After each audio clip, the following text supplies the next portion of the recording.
এই অংশে যেটা ব্রিজ সংলগ্ন অংশে আমরা যে সম্পূর্ণভাবে পানি প্রবাহ বন্ধ, এটাকে আমরা জাস্ট উন্মুক্ত করে দেওয়ার একটি পরিকল্পনা নিয়েছি। দায়িত্বের এবং মানবিক সমাজ বিনির্মাণ যে লক্ষ্যে আমরা কাজ করছি তারই অংশ হিসেবে এক সময়ের খরস্রোতা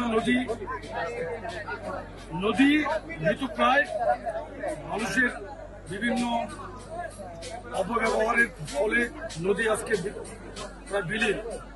তারই ধারাবাহিকতায় এই যে পানি প্রবাহের যে খালটি, এটার বিভিন্ন জায়গায় কিন্তু আপনি দেখছেন যে এক প্রকার বন্ধ হয়ে গিয়েছে, নালার মতো করে পানি যাচ্ছে।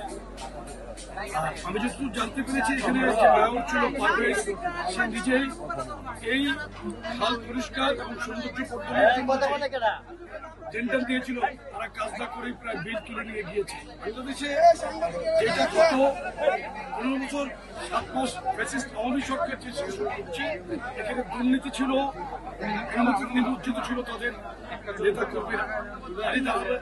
বসুন্ধরা টিস্যু, অশুদ্ধতার বিরুদ্ধে এক বিন্দুও ছাড় নয়।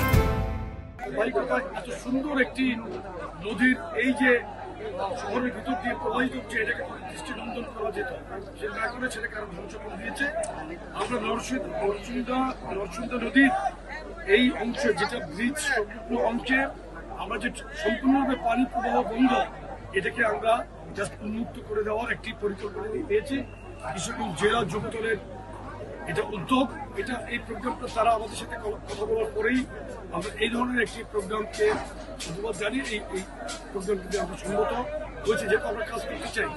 এখানে আপনি দেখবেন ইনশাল্লাহ আমরা শুধু ফটো সেশন করার জন্য এখানে আছি না, আপনি আমার অবস্থা দেখলে বুঝতে পারবেন আমরা কাজ করতে চাই। তবে এই আমরা কাজটা সূচনা করে কাজের ডিরেকশন দিয়ে আমরা একটু সাইডে যাব, আবার কাজ দেখতে আসবো, কারণ এরা আমার সাথে যে